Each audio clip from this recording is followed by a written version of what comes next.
I'm JC Pohl with Teen Truth here on the road with Brittany Neese. Brittany has done a few videos for us now. We've talked about suicide. We've talked about school culture.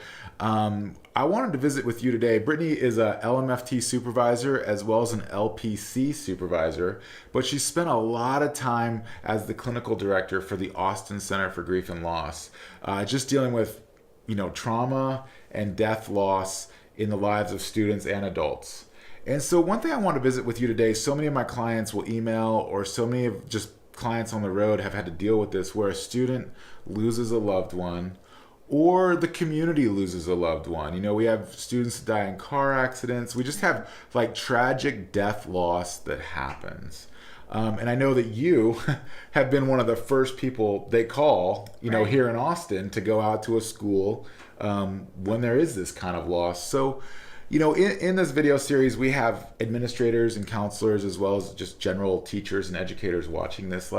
What are some of the things that they can do on the ground right there with students when there is this death loss? Let's start with this. When a student loses a loved one, what is something the school or an administrator should be thinking about and doing?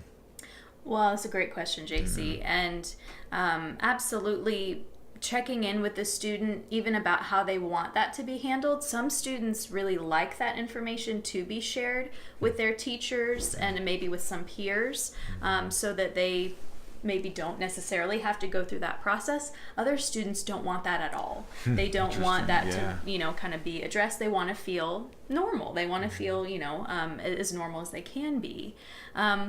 So even checking in with the student about how they'd like that to be handled in the classroom setting.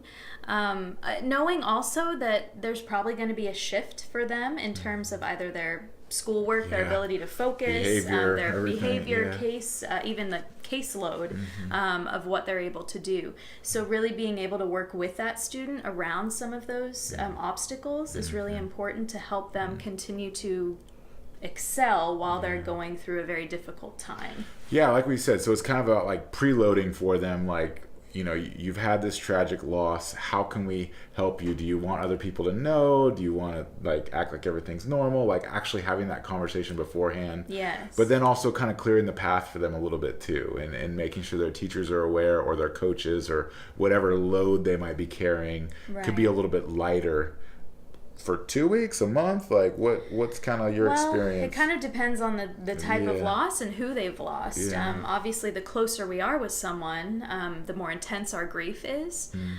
So I would say even, kind of checking in that semester in school, that trimester, if you do trimesters, but giving a not necessarily a restricted amount of time, but at least a couple months or so to kind of, see how the child is adjusting to And that. I can imagine that is so important. In the therapy, I got to do some therapy at the Austin Center for Grief and Loss. And one of the things I found in the therapy when someone does lose someone is that length of time. I like what you're saying, that 2 or 3 months, that 4 months, because that's one of the things they complain about the most in therapy, is that the first 2, 3, or 4 weeks, everyone's all over them. Right. A lot of support. There's so much support. Everyone's thinking about them. But as we get further and further away from the loss, well, now there's less and less support. Less people are asking. It actually becomes awkward at some point maybe to ask. Right. And so you're really asking these educators to not be afraid of that and kind of dive in and not be afraid of those conversations.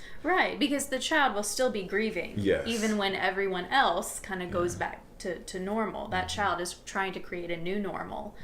So also giving them some opportunity to take breaks, whether that's maybe to go see the counselor, just to be able to even step out of the classroom for a few minutes, which I know can be disruptive, but at the same time, that little bit of a break for that student might very well help them be able to recenter and refocus and be more productive in the classroom. Great information. I hope you're finding some value in this. I want to ask you one last kind of big question that I think a lot of people might be thinking right now too. In our school communities, the loss can be, as you've been talking about, it's a loss of a loved one, maybe a parent dies or something like that. But what about when a school community loses a child, in a car accident, or there's just tragic death where one of their students is just lost? What are some things that educators should be doing then? Right. Well, and this is really the chance for us to model what healthy grief looks like for these children and these teenagers. So not being afraid to talk about it, for one thing, is very important. It's on everyone's mind. So not talking about it kind of creates a little bit more anxiety and not knowing, what's okay, what's not okay. The community or school may also decide to do some kind of honoring ritual or remembering, even little ceremony for that student. Sometimes students like to do things like wear a certain t-shirt or something in honor of that student. Those types of activities are actually very helpful and healing to be able to really honor the life of that person and to not have it be something that we can't talk about. It's on their mind, so to give them a platform to talk about it is a great way to develop just healthy communication around when this happens. No, I think that's so important, making sure we're getting out in front of it, having these conversations. Even as you're speaking, one of my clients, fabulous administrator, great school, but they actually lost a child to suicide a few weeks back. And I think that they wish they might have handled it a little bit differently because they maybe didn't get out in front of it as much. They wanted to make sure they had all the details. They wanted to make sure they had all the information. But what happened was over the weekend on social media, that conversation was happening anyways. Right. And so then the administrators kind of got blamed for not getting out in front of it when they were trying to just basically get all the information and deal with the situation. But what you're saying is those thoughts and that conversation is happening anyways. Right. The students will talk about it no matter what. So it's up to us to decide, do we want to be a part of that conversation or do we want them to have it outside of adults who can help kind of model what that grief looks like. Right. Well, such important content. I really hope that this conversation has helped you. Maybe in your career you haven't had to deal with this, but at some point maybe you will.